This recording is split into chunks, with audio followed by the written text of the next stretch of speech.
Sociologists and consumer researchers are keen to understand the influence of family life cycle stages on behavior. Family plays an important role in influencing consumer behavior, and businesses and marketers alike pay close attention to the family unit because it's recognized as one of the most important decision-making units for the purchase and consumption of most products and services that we use on a daily basis. Many consumer goods businesses make products and services that are targeted to the family unit. They also develop many communication appeals directed to the family members in their different roles as influencers, decision makers, and buyers. The concept of family life cycle provides a simple way of classifying family units in order to serve them better. Think about it. What a bachelor household needs in terms of products, types of products, sizes of products, packaging types, and the like is completely different from what a household of, let's say, a family with children needs. Think, for example, of a family of school-going children. Or even, you can think about another kind of family where there are older children, all adults. There will be different needs in those different families. That's why we look at this question of family life cycle as very important in making decisions on how best to support consumers or provide them with what they need in whatever stage they are. So, for example, if you look at just a simple product like pizza, sort of occasionally order pizza, and pizza is offered in many different sizes. Some have small for the bachelor household, medium for maybe a household with maybe not too many people, and the large and even the super large that would be able to serve a very huge family of maybe, or not even very huge, maybe a young family with more adolescent children who tend to eat a lot. So for many other products, think about fast food restaurants. We find that many times they offer packages in different sizes. When you go to KFC, they have these 3 pieces, 6 pieces, 18 pieces, whatever number of pieces of chicken that you want. What they even call the bucket packs with different numbers that allow people to choose based on their size. And in fact, they call them family size packages or family package. Hi there, I'm Catherine Ngahu from SBO Research. Thank you for tuning into my channel, Elevators, where we offer elevating and empowering messages to help you grow in life, career, and business. In this video, I will talk about the influence of family life cycle stages on consumer behavior. I will also highlight the definers of the family life cycle stages as I go along. And this topic is of great interest to marketers as they work to develop strategies to serve different consumer market segments. And because they recognize that family is a major basis of where people consume, that many of us consume goods and services in the context of a family, they pay great attention to this particular question. Do like this video and stay with me to the end. Also, subscribe to my channel if you are new here. The concept of family life cycle provides a simple way of classifying family units in groupings that can be used to create effective market segments. It helps marketers understand and cater for the consumer needs of families in different life cycle stages in a more effective manner. For marketers, family life cycle analysis is seen as a strategic tool to help segment families based on a series of stages that they go through during their life cycle. The family life cycle combines information from demographics such as marital status, family size, age of members, and even the income status of the head of household in order to interpret the stage you belong to and also to look at the consumption needs that align with that stage. The traditional family life cycle focuses on the progression to the stages that many people are expected to pass through, starting with bachelorhood, moving to marriage, through marriage, then family growth with the birth of children, up to the contraction of the family. Now let's look at the 5 family life cycle stages and look at the product examples that you can offer people in these stages. And as we go along, just try and think where you fit. Many of us will find ourselves fitting in one of these life cycle stages. And comment below, which stage do you think you are? So stage 1 is Bachelorhood. A lot of people are fit in this group. This includes young single adult men and women living alone, apart from their parents. Some are likely to be in college, while others are newly employed, and others are just hustling. So people in this stage of bachelorhood tend to spend their income on basic household items, clothing, entertainment and accessories, and things like that. And of course, they spend money on sports, gym, maybe travel for those with a little more extra income, and everything depends on the kind of income status. So many bachelors also buy simple packaged foodstuffs in small sizes. They tend to eat out more based on affordability.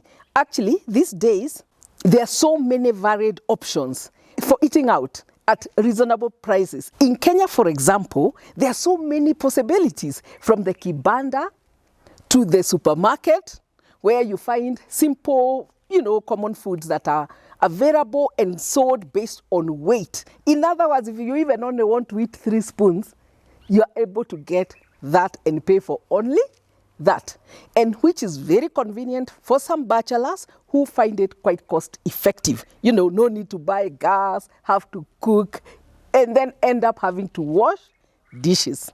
Again, here in Kenya, many just eat KDF and kagumu and call it a day. One product that is obviously targeted to bachelors and actually is appropriately branded bachelor's soup. It's called bachelor's soup, which only requires you to soak it in hot water, and that's it. It's ready to eat.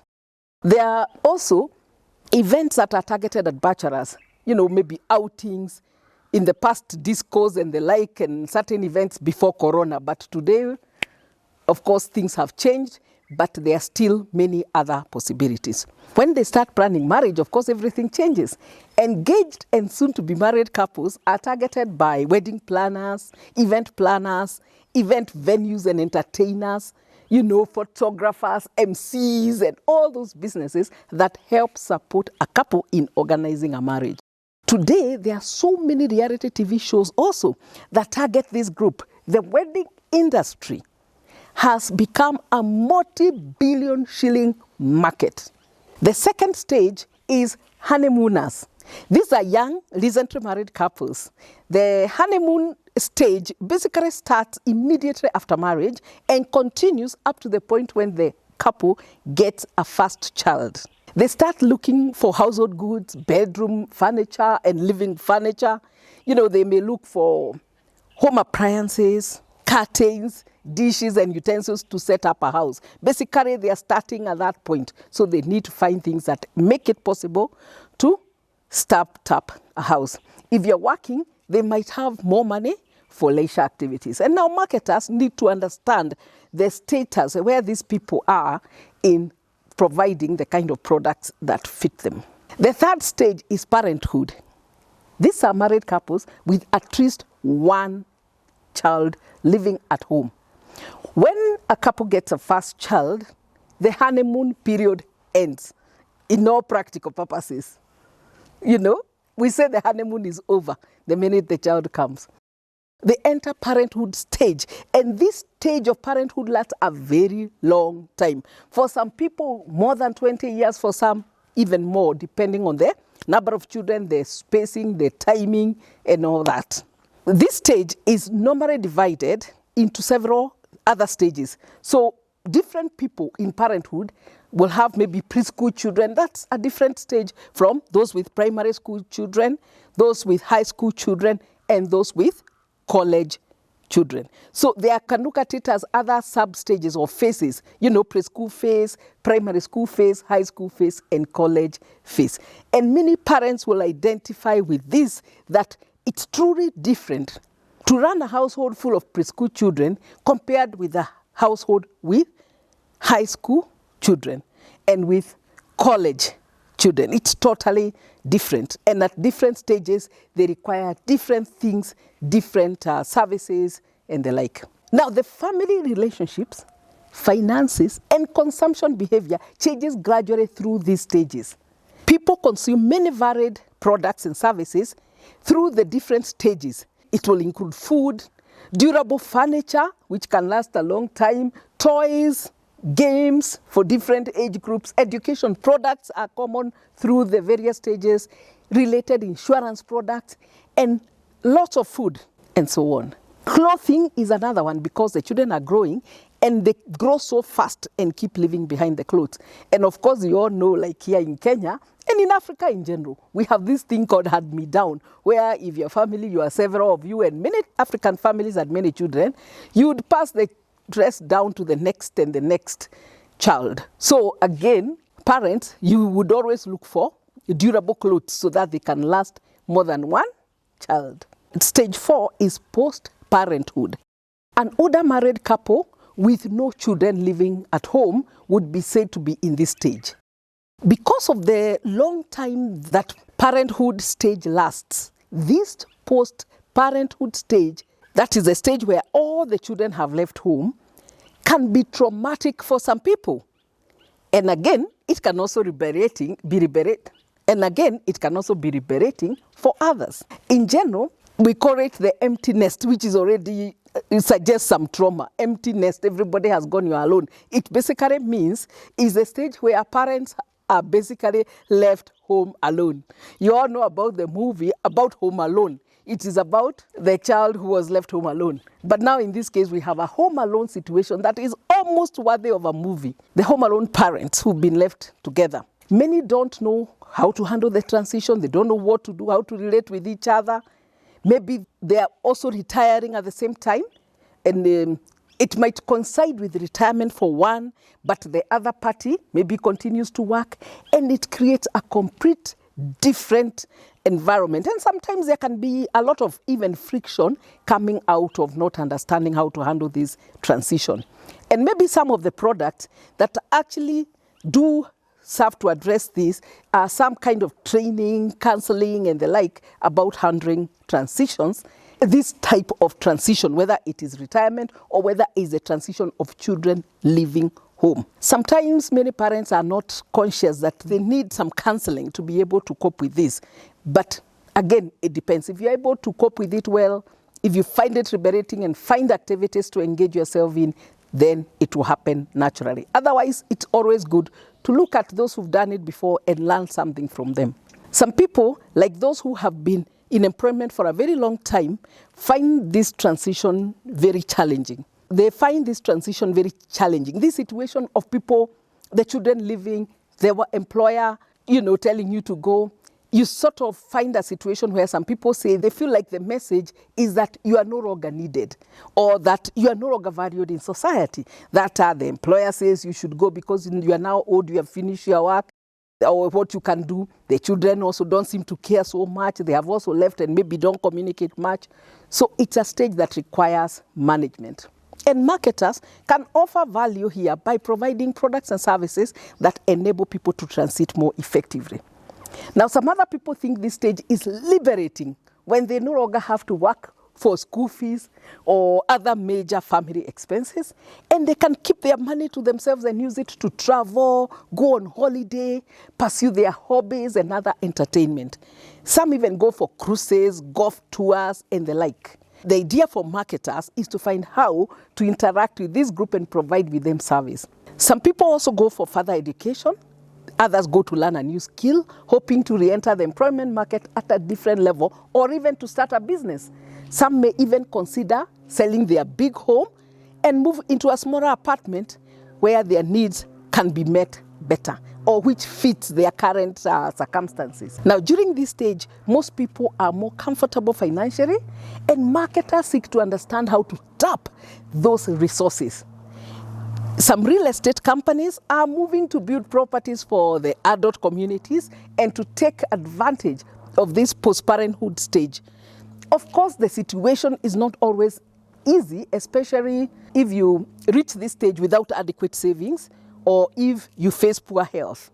In Kenya, for example, this segment is not well catered for in the market, and I believe it presents an opportunity. If you can understand this group very well, you can provide something of value and they will be willing to pay for it.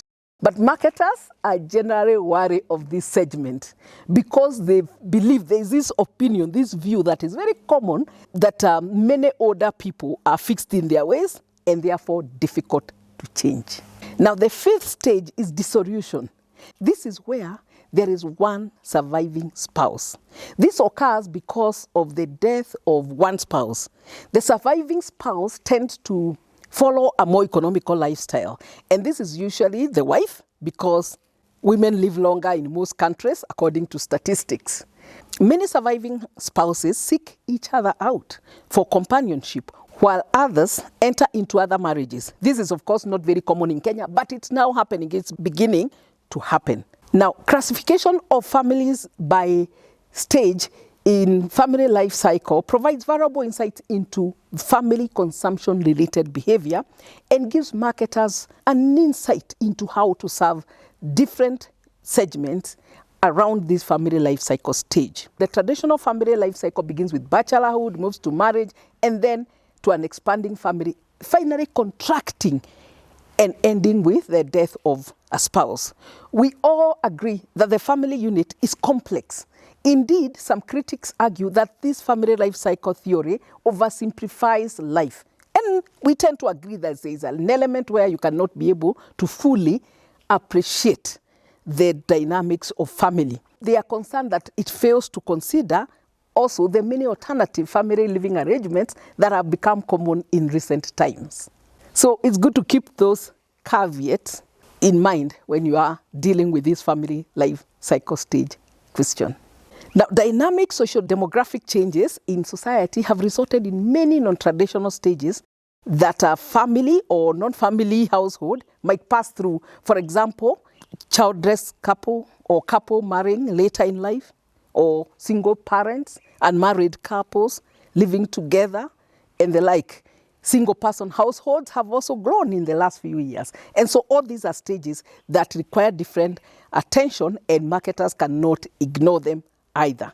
These kinds of living arrangements are becoming increasingly important for marketers in terms of specific market niches. To sum up, we have looked at the 5 stages of the family life cycle and the related consumption habits and the opportunities for marketing. I hope we are able to identify which stage we belong to and to learn something useful about it. Comment below about what you think around this whole issue. So the stages are bachelorhood, honeymooners, parenthood, post-parenthood, and dissolution, full stop. Thank you for staying with me. Do like this video and share it with other people who you think might benefit from it. We all belong to families and we all belong to one of those stages. And there is something definitely that we can learn from this. So thank you and best wishes. We all need to elevate our mindset at this time.